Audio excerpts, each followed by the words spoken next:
రాష్ట్రాల చీఫ్ సెక్రటరీలు డీజీపీలు హాజరయ్యారు.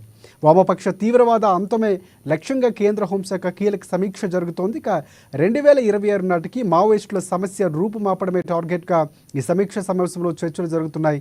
అలాగే ప్రధాని మోదీ అపాయింట్మెంట్ కోరినట్లు కూడా సమాచారం అందుతోంది. ఒకవేళ ప్రధాని అపాయింట్మెంట్ దొరికితే వరదల నష్ట పరిహారం పెంపు, మూసీ సుందరీకరణ, ప్రక్షాళనకు సంబంధించిన నిధుల గురించి చర్చించే ఛాన్స్ ఉంది.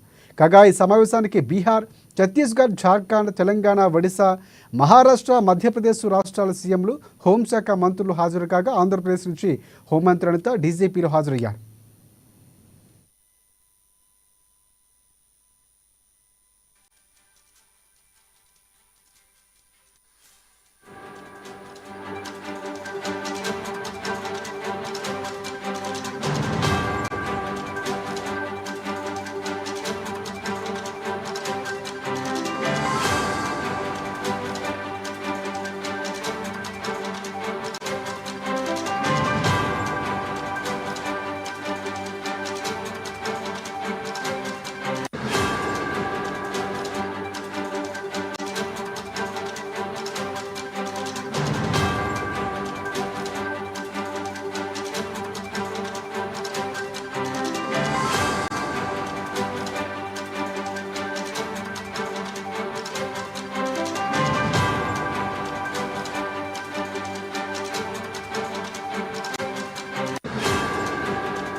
రైట్, మావోయిస్టు ప్రభావిత రాష్ట్రాల సీఎంలతో కేంద్ర హోంశాఖ మంత్రి అమిత్ షా అధ్యక్షతన సమావేశం కొనసాగుతుంది. దేశ రాజధాని ఢిల్లీలో జరుగుతున్న ఈ సమావేశానికి కేంద్ర మంత్రులు జేపీ నడ్డా, నిత్యానంద్ రాయ్, జుయల్ ఓరం, తెలంగాణ ముఖ్యమంత్రి రేవంత్ రెడ్డి, ఆంధ్రప్రదేశ్ నుంచి హోంమంత్రి అనిత్ షాతో పాటు ఇక 2 తెలుగు రాష్ట్రాల చీఫ్ సెక్రటరీలు, డీజీపీలు హాజరయ్యారు.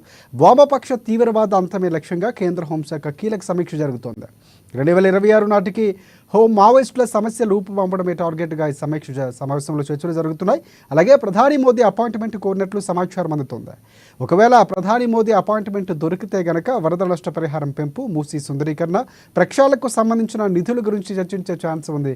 ఇక ఇదే అంశానికి సంబంధించి పూర్తి అప్డేట్స్ అందించేందుకు మా ప్రతినిధి రాంబాబు మనకి లైవ్లో సిద్ధంగా ఉన్నారు. సో రాంబాబు, చెప్పండి, ప్రధానంగా సమావేశానికి బీహార్, ఛత్తీస్గఢ్, జార్ఖండ్, తెలంగాణ, ఆంధ్రప్రదేశ్, ఒడిశా నుంచి కూడా ప్రధానంగా ముఖ్యమంత్రులు పాల్గొన్నటువంటి పరిస్థితి కనిపిస్తుంది. తెలంగాణకు సంబంధించి అపాయింట్మెంట్ దొరికే అవకాశం కనిపిస్తుంది. సో ప్రధానంగా ఏ అంశాలు అక్కడ ప్రధాని మోదీకి సంబంధించి చెప్పే అవకాశం కనిపిస్తుంది? అమిత్ షాకి సంబంధించినటువంటి మీటింగ్ కొనసాగింపుపై పూర్తి అప్డేట్స్ ఏంటి?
రైట్. నక్సల్స్ నిర్మూలనే ప్రధానంగా సాగుతున్నటువంటి భేటీకి సంబంధించి హోంమంత్రి అక్కడ ప్రధానంగా ఢిల్లీలో సమావేశమయ్యారు. రాష్ట్రాలకు సంబంధించినటువంటి మావోయిస్టు ప్రభావిత రాష్ట్రాలను కూడా అక్కడ సీఎంలందరూ ఉన్నటువంటి పరిస్థితి కనిపిస్తుంది. దీనికి సంబంధించి పూర్తి అప్డేట్స్ అందించేందుకు మా ప్రతినిధి రాంబాబు మనకి లైవ్లో.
రైట్. మావోయిస్టు ప్రభావిత రాష్ట్రాల సీఎంలతో కేంద్ర హోంశాఖ మంత్రి అమిత్ షా అధ్యక్షతన సమావేశం కొనసాగుతుంది. దీనికి సంబంధించి పూర్తి అప్డేట్స్ అందించేందుకు మా ప్రతినిధి రాంబాబు మనకి లైవ్లో సిద్ధంగా ఉన్నారు. సో రాంబాబు, చెప్పండి. రాజశేఖర్ ముఖ్యమంత్రి రేవంత్ రెడ్డి ఢిల్లీకి నిన్న బయలుదేరి వెళ్లారు. నిన్న శంషాబాద్ ఎయిర్పోర్ట్ నుండి రాత్రే ఢిల్లీకి చేరుకున్నటువంటి ముఖ్యమంత్రి రేవంత్ రెడ్డి ఈరోజు హోంశాఖ మంత్రి అమిత్ షా నేతృత్వంలో జరుగుతున్నటువంటి కేంద్ర ఇటు వివిధ నక్సల్స్ ప్రభావిత రాష్ట్రాలకు సంబంధించి, అంటే వామపక్ష తీవ్రవాద రాష్ట్రాలైనటువంటి బీహార్, అదేవిధంగా జార్ఖండ్, ఛత్తీస్గఢ్, ఏపీ, తెలంగాణ, ఒరిస్సా రాష్ట్రాలకు సంబంధించినటువంటి ముఖ్యమంత్రులు, అదేవిధంగా ఉన్నతాధికారులతోటి సమావేశం జరిగింది. ఈ యొక్క సమావేశంలో ముఖ్యమంత్రి రేవంత్ రెడ్డి, అదేవిధంగా తెలంగాణ నుండి సిఎస్ శాంతికుమారి, డీజీపీ తదితర ఉన్నతాధికారులు కూడా ఈ యొక్క సమావేశంలో పాల్గొనడం జరిగింది. 2026 మార్చి కల్లా ఇటు నక్సలిజాన్ని, వామపక్ష తీవ్రవాదాన్ని అంతమొందించడమే ప్రధాన లక్ష్యంగా ఈ యొక్క సమావేశం జరిగింది. కేంద్ర హోంశాఖ మంత్రి అమిత్ షా కూడా దీనిపైన ఇటు 2026 కల్లా ఈ యొక్క నక్సలిజాన్ని అంతమొందించాల్సినటువంటి అవసరం ఉంది. అందుకు సంబంధించినటువంటి ఎక్కడైతే ఆదివాసీ ప్రాంతాలు ఉన్నాయో, లేకపోతే ఆ యొక్క ప్రాంతాలకు సంబంధించినటువంటి సమస్యలను పరిష్కరించడంతో పాటు వాళ్ళలో అవేర్నెస్ పెంచాల్సినటువంటి అవసరం ఉందని చెప్పి దానికి సంబంధించినటువంటి కార్యక్రమాన్ని తీసుకుంటామని కూడా స్పష్టం చేయడం జరిగింది. మరొక వైపు ముఖ్యమంత్రి రేవంత్ రెడ్డి ప్రధానమంత్రి నరేంద్ర మోడీ యొక్క అపాయింట్మెంట్ కూడా కోరినటువంటి పరిస్థితి ఉంది.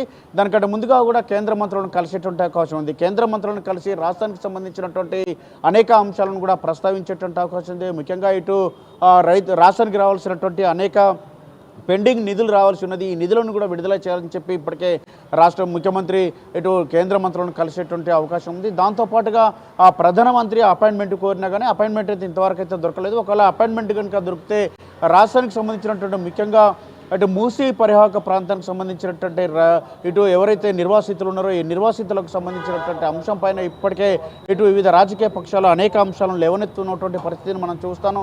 దీనికి సంబంధించినటువంటి మూసీ ప్రక్షాళనకు సంబంధించినటువంటి అంశంలో రాష్ట్ర ప్రభుత్వంకి సహకరించాల్సిందిగా కోరేటువంటి అవకాశం ఉంది. అదేవిధంగా వరదకు సంబంధించినటువంటి ఇప్పటికే వరద నష్టానికి సంబంధించినటువంటి అంశంలో కేంద్ర మంత్రి శివరాజ్ సింగ్ చౌహాన్ కూడా ఈ యొక్క వరద నష్టానికి సంబంధించినటువంటి ఏరియల్ సర్వే నిర్వహించడం కాకుండా ఇటు సెక్రటేరియట్లో కూడా వచ్చి ఇటు దీనికి సంబంధించినటువంటి ముఖ్యమంత్రి సహా మంత్రులతో కలిసి ఇటు రాష్ట్ర వరద నష్టానికి సంబంధించినట్టు కూడా అంచనా వేసినటువంటి పరిస్థితి. ఇప్పటికే 10,000 కోట్ల వరకు కూడా కేంద్రం సహకరించాలని చెప్పి నష్టం జరిగిందని చెప్పేసి నివేదికను కూడా ముఖ్యమంత్రి తీసుకెళ్లి కేంద్రానికి సమర్పించినటువంటి నేపథ్యంలో దీనికి సంబంధించినటువంటి ఈ యొక్క వరద సహాయాన్ని పెంచాలని చెప్పి కూడా రాష్ట్ర ముఖ్యమంత్రి కోరేటువంటి అవకాశం ఉంది. దీనిపైన అపాయింట్మెంట్ కనుక దొరికితే ఇటు వరద సహాయాన్ని పెంచడంతో పాటుగా మూసీ పరివాహక ప్రాంతానికి సంబంధించినటువంటి మూసీ ప్రక్షాళనకు సంబంధించినటువంటి అంశంలో నిధులను విడుదల చేయాలని చెప్పి రాష్ట్రాన్ని ఆదుకోవాలని చెప్పి కూడా ముఖ్యమంత్రి కోరేటువంటి అవకాశం ఉంది. ఇప్పటివరకైతే అపాయింట్మెంట్ కోరినా కానీ ప్రస్తుతానికైతే అపాయింట్మెంట్ అయితే ఇంకా రాలేదని తెలుస్తూ ఉన్నది. ఒకవేళ అపాయింట్మెంట్ కనుక దొరికితే రాష్ట్రానికి సంబంధించినటువంటి అంశాలు, అదేవిధంగా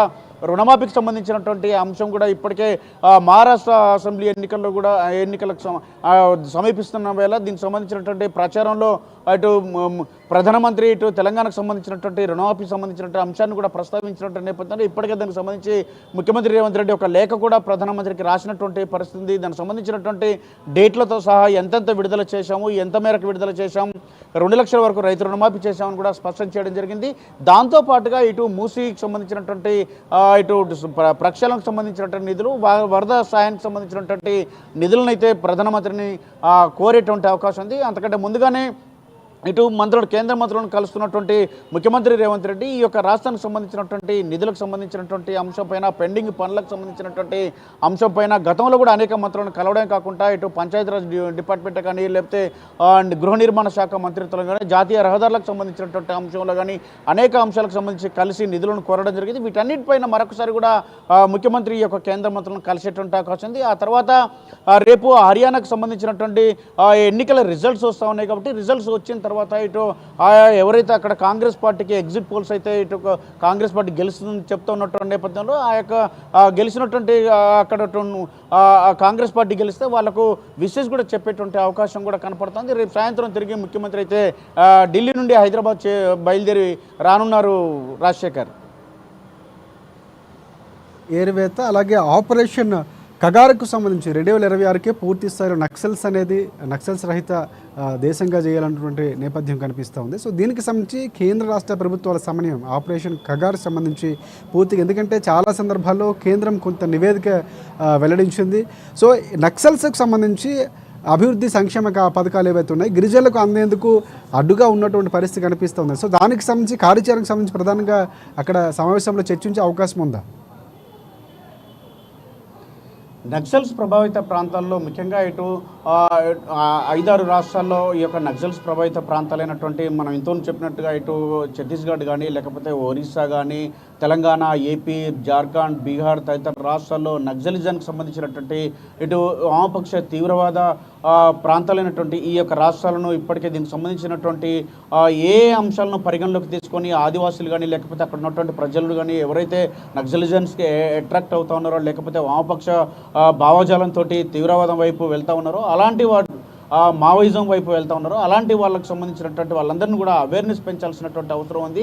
ముఖ్యంగా ఆ యొక్క ప్రాంతాల్లో డెవలప్మెంట్ చేయాల్సినటువంటి అవసరం ఉంది. రోడ్లు కానీ, మంచినీటి సరఫరాలు కానీ, లేకపోతే ఇళ్ల నిర్మాణం కానీ తదితర అనేక అంశాలకు సంబంధించినటువంటి, లేకపోతే ప్రభుత్వ సంక్షేమ పథకాలు వాళ్ళకి అందే విధంగా చూడడంలో కొంత ఇబ్బందులు ఎదురవుతున్నటువంటి పరిస్థితుల్లో ఆయా ప్రాంతాలను అభివృద్ధి చేస్తే, ఎక్కడైతే అభివృద్ధి జరుగుతుందో అభివృద్ధి జరిగినటువంటి ప్రాంతంలో ప్రజలు కూడా ఆ వైపుగా ఆలోచన చేయరనేది ప్రభుత్వం విశ్వాసం వ్యక్తం చేస్తూ ఉన్నది. ఈ నేపథ్యంలోనే ప్రాంతాల్లో, గిరిజన ప్రాంతాలు, ముఖ్యంగా ఆదివాసీ ప్రాంతాల్లో ఈ యొక్క నక్సలిజం యొక్క ఛాయలు ఎక్కడ కూడా అగపడకుండా ఉండేందుకైతే తగు చర్యలు తీసుకోవాలని చెప్పి రాష్ట్ర ముఖ్యమంత్రులను, అదేవిధంగా హోంమంత్రులను కూడా కోరినటువంటి పరిస్థితి ఉంది. అందుకు గాను ప్రభుత్వ సంక్షేమ పథకాలు కేంద్ర రాష్ట్ర ప్రభుత్వాలు కానీ ప్రజలకు ఏదైతే అందిస్తూ ఉన్నాయో దాంతోపాటుగా అక్కడ డెవలప్మెంట్కు అధిక నిధులు కేటాయించి ఆయా ప్రాంతాల్లో ఎడ్యుకేషన్తో పాటుగా వివిధ రంగాల్లో వాళ్ళందరినీ కూడా విద్యార్థులను కానీ, లేకపోతే ప్రజలకు కానీ సంబంధించినటువంటి సమస్యలు పరిష్కరించే దిశగా కదలాలని చెప్పేసి ఈ యొక్క హోంశాఖ మంత్రి ఇప్పటికే చెప్పినటువంటి పరిస్థితి. దాంతోపాటుగా ఇప్పటికే రాష్ట్రాలు కూడా, ముఖ్యంగా తెలంగాణకు సంబంధించినటువంటి అంశాలు ఇప్పటికే ఇటు ముఖ్యమంత్రి రేవంత్ రెడ్డి అయితే ఆదివాసీ గిరిజన ప్రాంతాలకు సంబంధించినటువంటి అంశంలో వాళ్ళకి సంబంధించినటువంటి ఇప్పటికే ఆదిలాబాద్ జిల్లాకు సంబంధించి కానీ, లేకపోతే ఖమ్మం జిల్లాకు సంబంధించి కానీ, ఆయా ఏజెన్సీ ప్రాంతాలకు సంబంధించినటువంటి అంశాలు కానీ అధిక నిధులు కేటాయించి వాళ్ళందరినీ కూడా ఎడ్యుకేట్ చేయాలి, వాళ్ళకు వసతులు కల్పించాలి, ఎడ్యుకేషన్ డెవలప్ చేయాలని చెప్పి భావిస్తూ ఉన్నారు. దీనికి సంబంధించి ఇప్పటికే విధి విధానాలు కూడా రూపొందించినటువంటి పరిస్థితి ఉంది. కాబట్టి అన్ని రాష్ట్రాలు కూడా అదే పద్ధతిలో వివిధ రాష్ట్రాలకు సంబంధించినటువంటి ఏజెన్సీ పల్లెలను అభివృద్ధి చేయాల్సినటువంటి అవసరం ఉందని చెప్పి ఈ యొక్క సమావేశంలో ప్రధానంగా దీనిపైన చర్చ జరిగింది. ఆ వైపుగా ప్రభుత్వాలు కూడా ఆలోచన చేసి 2026 వరకు ఈ యొక్క వామపక్ష తీవ్రవాదాన్ని ఇటు నిర్మూలించాలని చెప్పి ఒక ప్రతినబునాలని చెప్పి కూడా ఈ యొక్క సమావేశాన్ని తీర్మానం చేయడం జరిగింది రాజశేఖర్. రైట్. అలాగే ఇంకొకటి అంటే దాదాపుగా చూసుకుంటే కేంద్రం ఒక నివేదిక విడుదల చేసింది. ఏడాది 273 అంటే దాదాపుగా 723 మంది లొంగిపోయారు. అలాగే 812 మందిని అరెస్ట్ చేస్తామని చెప్పినటువంటి పరిస్థితి. 2010తో పోల్చుకుంటే హింసాత్మక ఘటనలు దాదాపుగా 72% తగ్గాయని, సో మరణాలకు సంబంధించి కూడా పూర్తిగా 86% తగ్గింది అనేటువంటి నివేదిక ఇస్తుంది. కానీ మొన్న చూసుకున్నటువంటి సందర్భం చూసుకుంటే ఛత్తీస్గఢ్లో దాదాపుగా 32 మంది వరకు ఏదైతే ఆ కేంద్రానికి వెళ్ళి దాడి చేసినటువంటి పరిస్థితి కనిపిస్తుంది. సో ఇక నుంచి పూర్తిగా మన తెలంగాణ రాష్ట్రానికి సంబంధించి చూసుకుంటే మీరు నిందా మాట్లాడుతున్నట్టు ఇటువైపు భద్రాద్రి కొత్తగూడెం కానీ, వరంగల్ కానీ, ఖమ్మం కానీ ఈ ప్రాంతాలు ఎక్కువగా నక్సల్స్ ప్రభావితం, ఆదిలాబాద్కు సంబంధించి కానీ. సో ఇక్కడ ప్రత్యేకంగా చర్యలు తీసుకునే అవకాశం ఉన్నాయి. ఇక్కడ నుంచి నివేదిక ఏమైనా డీజీపీ కానీ లేకపోతే సిఎస్ కానీ సమర్పించే అవకాశం ఉందంటారు? అంటే కేంద్ర లెక్కల ప్రకారం అయితే గతంలో మావోయిస్టుల చేతిలో చనిపోయినటువంటి అనేక మంది అధికారులు ఉన్నారు, రాజకీయ నాయకులు ఉన్నారు, అదేవిధంగా ప్రజాప్రతినిధులు ఉన్నారు. కానీ ఇటీవలి కాలంలో గత 30 సంవత్సరాల నుంచి కూడా ఈ యొక్క సంఖ్య తగ్గుతూ వస్తుంది. ఇప్పటికైతే ఇటు ఒక ఛత్తీస్గఢ్ ప్రాంతంలో మినహాయించి మిగతా ప్రాంతాల్లో కూడా అంత పెద్దగా దీనికి సంబంధించిన ప్రభావం అయితే లేదు. ముఖ్యంగా తెలంగాణకు సంబంధించినటువంటి అంశంలో కూడా ఎక్కడ కూడా ఇటు నక్సల్స్ చేతిలో చనిపోయినటువంటి ప్రజాప్రతినిధులు కానీ లేకపోతే ఇటు అధికారులు కానీ ఇటు తక్కువ అని చెప్పి ఒక ఛత్తీస్గఢ్ రాష్ట్రంలోని ఈ యొక్క ప్రభావం ఉంది, 85% అక్కడే ఉంది. కాబట్టి అక్కడ ఉన్నటువంటి ఈ యొక్క ఛత్తీస్గఢ్ రాష్ట్రంలో కూడా దీనికి సంబంధించినటువంటి ఈ యొక్క వామపక్ష తీవ్రవాదాన్ని నిర్మూలించాల్సినటువంటి అవసరం ఉంది. ప్రజల్లో అవేర్నెస్ పెంచడం ద్వారానే ఈ యొక్క వామపక్ష భావం అంటే తీవ్రవాదాన్ని తగ్గించవచ్చు చెప్తా ఉన్నది. ముఖ్యంగా తెలంగాణలో మాత్రం ఇటు ఏజెన్సీ ప్రాంతాల్లో కూడా ఉన్నటువంటి ఇప్పటికే అనేక మంది కూడా ఏజెన్సీ ప్రాంతాల్లో ఉన్నటువంటి విద్యార్థులు వివిధ రంగాల్లో రాణిస్తూ ఉన్నారు, క్రీడల్లో రాణిస్తూ ఉన్నారు, ఎడ్యుకేషన్లో రాణిస్తూ ఉన్నారు. మరింత మెరుగైనటువంటి అవకాశాలు కల్పిస్తే ఇటు అన్ని రంగాల్లో కూడా ఏజెన్సీకి సంబంధించినటువంటి వాళ్ళందరూ కూడా వచ్చేటువంటి అవకాశం ఉంది. దాంతోపాటు కూడా ప్రజలు కూడా వివిధ సంక్షేమ పథకాలు, విద్య, వైద్యం ఇవన్నీ అవకాశాలు కల్పించినటువంటి అవసరం ఉందని చెప్పి ఆ రకంగా ప్రభుత్వం అయితే ఆలోచన చేయాలని చెప్పేసి భావిస్తున్నది. ఇప్పటికే దానికి సంబంధించినటువంటి తెలంగాణ సర్కార్ అయితే ఆ విధంగా ఇటు అన్ని ఏర్పాట్లు చేసేటువంటి ఒక ప్రక్రియలో వివిధ సంక్షేమ పథకాలను కూడా ఇచ్చినటువంటి 6 గ్యారెంటీలకు సంబంధించినటువంటి కానీ లేకపోతే మహిళలకు సంబంధించినటువంటి కానీ అన్ని ఒక సంక్షేమ పథకాలు ప్రతి మారుమూల ప్రాంతాలకు వెళ్ళే విధంగా ఒక దీనిపైన మానిటరింగ్ కూడా ఉండేటువంటి ఒక వ్యవస్థను కూడా ఏర్పాటు చేస్తూ ఉంది. కాబట్టి ఈ యొక్క ఎవరైతే ప్రభుత్వాలకు కానీ లేకపోతే ఇటు వ్యతిరేకులు ఉంటారో వాళ్ళందరినీ కూడా అంటే ముఖ్యంగా వామపక్ష తీవ్రవాదం ఉన్నటువంటి భావజాలు ఉన్నటువంటి వ్యక్తులకు సంబంధించినటువంటి ఆలోచనలో మార్పు తీసుకొచ్చేటువంటి ఒక ప్రయత్నం అయితే రాష్ట్ర ప్రభుత్వాలు చేస్తూ ఉన్నాయి. ఆ విధంగా కూడా కేంద్రం కూడా అన్ని ఈ రాష్ట్రాలకు సంబంధించినటువంటి అధికారులకు అయితే ఆదేశాలు జారీ చేసింది రాజశేఖర్. రైట్. ఇంకొక అంశం కూడా మాట్లాడితే అంటే ప్రభావిత ప్రాంతాలు ఏవైతే ఉన్నాయో ఆ ప్రాంతాల్లో దాదాపుగా గిరిజన ప్రాంతాల్లో మావోయిస్టు ప్రభావిత ప్రాంతాల్లో 14,400 కిలోమీటర్లు పొడవైనటువంటి రోడ్డు మార్గాన్ని నిర్మించామని, అలాగే 6,000 పైచిలుకని మొబైల్ టవర్లు కూడా ఏర్పాటు చేశామని చెప్పింది. కానీ చాలా వరకు కొన్ని సందర్భాల్లో మనం వింటున్న సామాన్యులైనటువంటి గిరిజనులు, అమాయక గిరిజనులు బలైపోతున్నటువంటి పరిస్థితి, పోలీసు తూట్లు కానీ వార్తలు కూడా చూస్తుంది. దాన్ని కూడా నిలువరించాల్సిన అవసరం ఉంది. సో ఆ దిశగా కూడా రాష్ట్ర ప్రభుత్వాలకు ఒక సూచనలు ఏమైనా హోంమంత్రి అమిత్ షా చేసే అవకాశం ఉందంటారు? అంటే ఇక్కడ ప్రధానంగా ఒకటి మనం వివిధ పౌర సంఘాలు కానీ లేకపోతే వివిధ ప్రజా సంఘాలు కానీ అనేక సందర్భాల్లో కూడా చెప్తా ఉన్నాయి. ఎక్కడైతే ఆ యొక్క ప్రజలు ఇబ్బందులు పడుతూ ఉంటారో, ఎక్కడైతే సమస్యలు ఉంటాయో ఆ సమస్యలను పరిష్కరించకపోవడంతో, ఆ యొక్క ప్రజలు ఎదుర్కొంటున్నటువంటి ఇబ్బందులను అధిగమించకపోవడంతో ఎక్కడైతే అణచివేతకు గురవుతూ ఉంటారో అక్కడే ఈ సమస్యలు పెరుగుతూ ఉంటాయి. ఈ సమస్యలను ప్రభుత్వం దృష్టికి తీసుకొచ్చి ఆ యొక్క సమస్యలను పరిష్కరిస్తే ఆ వైపుగా ప్రజలు ఆలోచించారని చెప్పి పదే అనేక సందర్భాల్లో కూడా చెప్తా ఉన్నారు. ముఖ్యంగా పోడు భూములకు సంబంధించినటువంటి సమస్య ఉంది. పోడు భూములకు సంబంధించినటువంటి సమస్య విషయంలో అనేక మంది కూడా పోడు వ్యవసాయాన్ని నమ్ముకొని బతుకుతూ ఉంటారు అడవి పల్లెల్లో. కాబట్టి దీనికి సంబంధించినటువంటి చట్టాలను కూడా పటిష్టం చేయాలి. దానికి సంబంధించి వాళ్ళకి ఎవరైతే ఆ పట్టాలు ఇవ్వడంతో పాటుగా లేకపోతే ఆ వ్యవసాయం వైపు ఆలోచించేటువంటి వాళ్ళకు ఆ సహాయ సహకారాలు అందించడంతో పాటుగా అక్కడ ఉన్నటువంటి గిరిజన రైతులను కానీ లేకపోతే అక్కడ ఉన్నటువంటి ఎవరైతే యూనివర్సిటీ నుంచి ఆ యొక్క గ్రామాల్లో చదువుకున్నటువంటి విద్యార్థులు అక్కడ జరుగుతున్నటువంటి అనేక సమస్యలను ఇటు పరిష్కరించడం కోసం ఈ యొక్క బాటనించుకుంటారో, లేకపోతే విద్యార్థులు కానీ లేకపోతే నిరుద్యోగులు కానీ ఎవరైనా కానీ ఆ యొక్క గ్రామీణ ప్రాంతాల్లో ఉన్నటువంటి లేదా పల్లెల్లో ఉన్నటువంటి వాళ్ళందరూ కూడా ఇటు ఎక్కడైతే అణచివేత ఉంటుందో అణచివేత నుండే ఈ యొక్క ఉద్యమాలు వస్తాయి. కాబట్టి అక్కడ సమస్యలను పరిష్కరిస్తే ఇలాంటి సమస్యలు ఉండేవని చెప్పేసి పలువురు ప్రజాప్రతినిధులు ప్రజాప్రతినిధులు అదేవిధంగా దాంతోపాటుగా పౌర సంఘాల నేతలు కూడా పదే పదే గత కొన్నేళ్ళుగా చెప్తా ఉన్నారు కాబట్టి ఇప్పటికైతే గతానికి ఇప్పటికి చూసుకుంటే మావోయిజం లేకపోతే అదేవిధంగా వామపక్ష తీవ్రవాదం అన్నటువంటి పదాలు ఏదైతే ఉన్నాయో వాటికి సంబంధించినటువంటి అంశంలో కొంత ఇప్పటికే తగ్గినటువంటి పరిస్థితి ఉన్నది. ఇంకొంత ఉన్నా కానీ వాటన్నిటిని కూడా అభివృద్ధితోటే వీటన్నిటి కూడా ఈ సమస్యలు పరిష్కరిస్తాయని చెప్పి ఇప్పటికే సూచనలు వస్తున్నటువంటి నేపథ్యంలో ప్రభుత్వాలు కూడా ఆ దిశగా ఆలోచించాలని చెప్పి పలువురు ఇప్పటికే సూచనలు చేస్తూ ఉన్నారు. రాజశేఖర్ రైట్ అంటే దాదాపుగా చూసుకుంటే మోదీతో మీట్ అయ్యే అవకాశం ఉంది. ఇంకా తెలుగు రాష్ట్రాల ముఖ్యమంత్రి కూడా అయ్యే అవకాశం ఉందని వార్తలు వచ్చినా కూడా మోదీతో మీటింగ్ అవ్వడం కొంచెం అటెన్షన్ గ్రాప్ చేస్తున్నటువంటి పరిస్థితి కనిపిస్తుంది. నివేదిక ఇందాక మీరు మాట్లాడుతూ చెప్పారు వరదల నష్టానికి సంబంధించి కానీ లేకపోతే రావాల్సినటువంటి విభజన హామీల్లో ఉన్నటువంటి కొన్ని నిధులకు సంబంధించి కానీ పూర్తిగా నివేదిక ఇచ్చే అవకాశం కనిపిస్తుంది. సో మోదీ తర్వాత ఇంకెవరితోనైనా కలిసే అవకాశం కనిపిస్తుంది. ఎందుకంటే సీఎం రేవంత్ రెడ్డి ముఖ్యమంత్రి అయిన దగ్గర నుంచి రాష్ట్రానికి సంబంధించి గతంలో కూడా చెప్పారు కేంద్రంతో సఖ్యతగా ఉంటాం, రావాల్సిన నిధుల కోసం ఎవరినైనా కలుస్తామని పదే పదే చెప్తున్నారు. వెళ్ళిన ప్రతిసారి కూడా కేంద్ర మంత్రులు కలుస్తున్నటువంటి పరిస్థితి కనిపిస్తుంది. సో మోదీ సమావేశం తర్వాత మిగతా వారిని ఎవరైనా కలిసే అవకాశం ఉందో, మోదీకి సంబంధించి పిఎంఓ ఏమైనా ఇంతవరకు ఇన్ఫర్మేషన్ ఇచ్చినటువంటి పరిస్థితి ఉందా రాంబాబు? ఈ యొక్క సమావేశం అయిపోయింది కాబట్టి ఇప్పుడైతే ప్రధానంగా కేంద్ర మంత్రులను కలవాలని చెప్పి రాష్ట్ర ముఖ్యమంత్రి అయితే అనుకుంటా ఉన్నారు. దీనికి సంబంధించి గతంలో ఇటు ఏదైతే జాతీయ రహదారులకు సంబంధించినటువంటి అంశం కానీ లేకపోతే గృహ నిర్మాణానికి సంబంధించినటువంటి అంశాలు కానీ లేకపోతే ఇటు దాని ఏదైతే పంచాయతీరాజ్ సంబంధించినటువంటి నిధులకు సంబంధించినటువంటి అంశం కానీ వివిధ అంశాలతో వివిధ మంత్రులను కూడా ఇప్పటికే కేంద్ర మంత్రులను కలిసినటువంటి పరిస్థితి. ఇటు అదేవిధంగా ముఖ్యమంత్రి రేవంత్ రెడ్డితో పాటుగా ఇటు కోమటిరెడ్డి వెంకటరెడ్డి కానీ సీతక్క కానీ తదితర మంత్రులు జూపల్లి కృష్ణారావు కానీ వివిధ మంత్రులు కూడా ఇటు రాష్ట్రానికి సంబంధించినటువంటి మంత్రులను ఇటు రాష్ట్రంలో ఉన్నటువంటి కేంద్ర మంత్రులను అదేవిధంగా ఢిల్లీలో ఉన్నటువంటి కేంద్ర మంత్రులను కూడా కలిసినటువంటి పరిస్థితి. ఇప్పటికే కొన్ని వినతి పత్రం ఇవ్వడం కాకుండా ఈ యొక్క రాష్ట్రానికి సంబంధించినటువంటి వివిధ పరిస్థితులను కూడా చెప్పడం జరిగింది.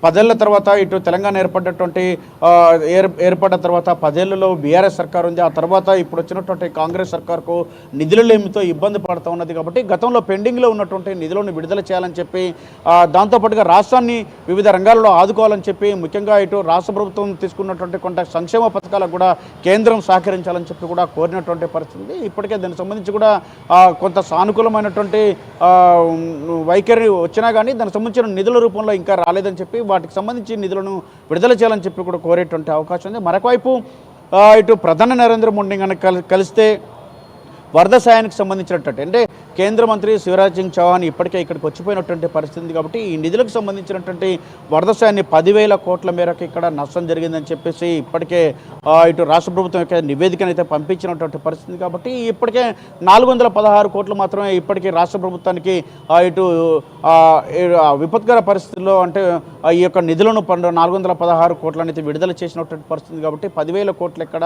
416 కోట్లు ఎక్కడ కాబట్టి దీనికి సంబంధించిన నిధులను పెంచాలని చెప్పి ఇటు తెలుగు రాష్ట్రాల్లో అనేక ఇబ్బందులు పడ్డాయి. మొన్న వచ్చినటువంటి వర్షాలకు సంబంధించినటువంటి అంశంలో అనేక మంది చనిపోయినటువంటి పరిస్థితి ఉంది, ఆస్తి నష్టం జరిగింది, ప్రాణ నష్టం జరిగింది, పశు సంపద కూడా నష్టం జరిగినటువంటి పరిస్థితి కాబట్టి వీటన్నిటిని దృష్టిలో పెట్టుకొని రాష్ట్ర ప్రభుత్వానికి చేయూతనివ్వాలని చెప్పేసి కేంద్రాన్ని కోరడానికి ముఖ్యంగా ప్రధానమంత్రి అపాయింట్మెంట్ అయితే కోరడం జరిగింది. మరి అపాయింట్మెంట్ కనుక దొరికితే ఈ అంశాలను ప్రధానంగా ప్రస్తావించాలని ముఖ్యమంత్రి భావిస్తున్నారు. ఇటు వరద నష్టానికి సంబంధించినటువంటి అంశమే కాకుండా మరొక వైపు మూసీ అనేది రాష్ట్రంలో అతిపెద్ద ఇటు చర్చ జరుగుతున్నటువంటి సమస్య. ఈ మూసీని పరిరక్షించుకోవాల్సినటువంటి అవసరం ఉందని చెప్పి ఒకవేళ మూసీ కనుక ఇటు మొత్తం మునిగిపోతే మూసీ కనుక కబ్జాలకు గురైపోతే మొత్తం మూసీ కనుక ప్రక్షాళన చేయకపోతే హైదరాబాద్ మొత్తం కూడా వరదలతో ముంచెత్తే ప్రమాదం ఉన్నది కాబట్టి దీన్ని కాపాడుకోవాల్సినటువంటి అవసరం ఉంది, సుందరీకరణ చేయాల్సినటువంటి అవసరం ఉంది, మురికి కూపం నుండి హైదరాబాద్ను కాపాడాల్సినటువంటి అవసరం ఉందని చెప్పి దీనికి సంబంధించినటువంటి అంశాన్ని కూడా ప్రధానమంత్రి దృష్టికి తీసుకెళ్లేటువంటి అవకాశం ఉంది. దీనికి నిధులను కూడా విడుదల చేయాలని చెప్పి కోరేటువంటి అవకాశం ఉంది. ఇప్పటికే సంబంధించిన బీజేపీ నేతలు కూడా 25,000 కోట్ల రూపాయలు ఇటు మూసీ అభివృద్ధికి సంబంధించినటువంటి ఆ యొక్క ఏదైతే మూసీ పరివాహక ప్రాంతాన్ని నిర్వాసితులు కూడా విడుదల చేసేందుకు సహకరించాలని చెప్పి కూడా రమ్మని చెప్పి కూడా ఇటు ఆ నేతలను కూడా కోరినటువంటి పరిస్థితి కాబట్టి ఈ రోజు కనుక అపాయింట్మెంట్ దొరికితే ఈ అంశాన్ని కూడా ప్రధానమంత్రి దృష్టికి తీసుకెళ్లాలని చెప్పేసి ముఖ్యమంత్రి భావిస్తున్నారు. Rajasekhar right thanks for updates Rambabu. మొత్తానికి ఏదైతే హోంమంత్రి అమిత్ షా అధ్యక్షతన సమావేశం జరిగింది